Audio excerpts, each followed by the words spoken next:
চরিত্রের কথা তখন বলেন, রিয়া মনির মতো মেয়ে তখন বলে চরিত্র আমার বলে। আচ্ছা, হিরো আলমের চরিত্র খারাপ, যে মেয়ে ঘরে জামাই রাখে সে মনে করেন বারে যায়, আমাকে বলে ওর বোন মায়ে মনে বারে ডান্স করে। আমাকে একদিন রাত্রিবেলা বলতে সন্ধ্যার টাইমে রাত 7:30 বাজে, ওর বোনও ফোন দিয়েছে যে ভালো একটা গেস্ট আছে, তোরে ওরা নিয়ে হলে বাড়ি আসো। আমাকে কথা তুমি বাসায় থাকো, আমি 1 ঘন্টা পরে হলে হ্যাঁ এনে বাড়ি থেকে আসি। তখন ওর মা ছিল রিয়ার মা, ওর রিয়ার মায়ের সামনে পটাশ কাটার তাপ্পর মানো। আমি তোর এত বড় সাহস, আমি ঘরে করে জামাই হলে বাড়ে।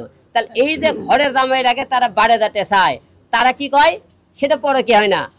হিরো আলম বলে কিস্তিটাকে হুন্ডা তুলছিল, সেটার টাকা পরিশোধ না করে শ্বশুর বাড়ি দেওয়া বলে আর একটা বিয়ে করলো, বিয়ে করে আর একটা হুন্ডা নিয়ে আসলো নাকি। আমি আলম ভাই, আপনি যে এতগুলো বিয়ে করেছেন, হ্যাঁ, আপনার সবচেয়ে এখন মনে হচ্ছে ছেড়ে দেওয়ার পর কোন বউটা ভালো ছিল? শোনেন, মানে সবাই জানে বিয়ের, শোনেন বিয়ের বইয়ের মতো কোনো বউ আছে সবাই জানে। হারিয়ে যাওয়ার পর এখন মনে হচ্ছে এই বউটা থাকে ভালো ছিল এর চেয়ে সবার ভিতরে।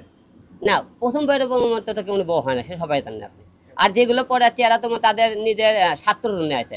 কারণ নুসরাত মনে করেন বিয়ে করলাম কি কারণে, ও করছে আমি সংসার করবো একটা কারণে, আমার তোমার সাথে বিয়ে করার উদ্দেশ্যই একটা, আমি সবার সাথে কাজ মানে আমি নায়িকা হবো। ওর নায়িকা হওয়ার স্বপ্ন, ওটা নিয়ে 4টে সিনেমা বানালাম। নায়িকা বানানোর পর করছে না খালি তো তোমার সাথে কাজ করলাম, সাকিব খান স্বপ্ন রিয়া সবার সাথে কাজ করতে হবে, ওর তারও নায়ক দল একটা তাহলে কাজ করতে হবে। মানে তার ব্যায়াম করে না, তাহলে কাজ দুল করো, তাহলে আমাকে দয়া করে বাবা ডিভোর্স দিয়ে তুমি দয়া করে কাজ করো। তারপরে কি করলো, হিরো আলমকে ডিভোর্স দেয়। আমি আপনারা সবাই জানেন, কিন্তু বিভিন্ন রকম আটকার চেষ্টা করেছে।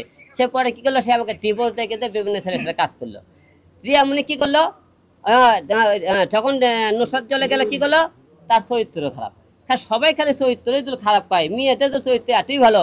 চরিত্রের কথা তখন বলেন, রিয়া মনির মতো মেয়ে তখন বলে চরিত্র আমার বলে। আচ্ছা, হিরো আলমের চরিত্র খারাপ, যে মেয়ে ঘরে জামাই রাখে সে মনে করেন বারে যায়, আমাকে বলে ওর বোন মায়ে মনে বারে ডান্স করে। আমাকে একদিন রাত্রিবেলা বলতে সন্ধ্যার টাইমে রাত 7:30 বাজে, ওর বোনও ফোন দিয়েছে যে ভালো একটা গেস্ট আছে, তোরে ওরা নিয়ে হলে বাড়ি আসো। আমাকে কথা তুমি বাসায় থাকো, আমি 1 ঘন্টা পরে হলে হ্যাঁ এনে বাড়ি থেকে আসি। তখন ওর মা ছিল রিয়ার মা, ওর রিয়ার মায়ের সামনে পটাশ কাটার তাপ্পর মানো। আমি তোর এত বড় সাহস, আমি ঘরে করে জামাই হলে বাড়ে। তাহলে এই যে ঘরের জামাই রাখে তারা বাড়ে যেতে চায়, তারা কি কয় সেটা পরে কি হয় না।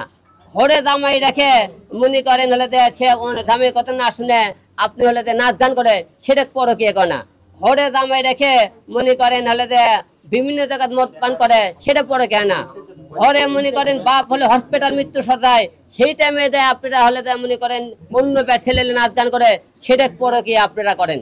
পরকা কে করে, হিরো আলম করে, ছেলে মানুষরা করে, মেয়ে মানুষেরা এলে কোনো পরকাটার মধ্যে পড়ে না। আচ্ছা আলম ভাই, নুসরাত তো আপনাকে নিয়ে তেমন কথা বলতে আমরা দেখি, কিন্তু আপনি তো বারবার নুসরাতকে নিয়ে কথা বলছেন, মানে এটার কারণটা কি? নুসরাতকে কি আপনি মিস করেন বা তাকে কি? না না না, আপনারা তো মিডিয়াতে তাকে ফলো করেন না, আপনারা তো বলতে একজন বলে ভাই বউগুলো লিস্ট বলেন, লিস্ট বলতে গেলে তো আমি নুসরাত লিস্টে বলে চলে আসে, এই তো লিস্টে বলে বলা লাগে, তাতে তো বলা পড়ে না। প্রশ্নটা সরাসরি আপনাকে, যে আপনি কি নুসরাতকে কি ফলো করেন বা না না না, শুনে যে যাবার সে তো চলে গেছে, তাকে আর কাম ব্যাক করতে চায় না।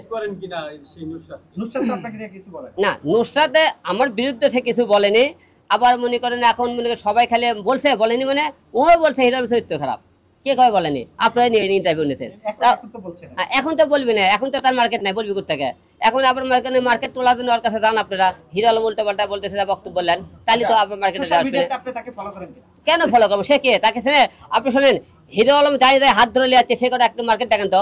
নুসরাত আমি নিয়ে আসছিলাম, সেই নুসরাত হিরো আলমে যাওয়ার পরে ওর মার্কেটে খুঁজে পাইছেন নাকি? তার কোনো একবারও কোনো তার নাটক দেখবো না, একটা সে আমাকে বলে গেছে তোর থেকে বড় কারোর সাথে কাজ করে দেখাবো।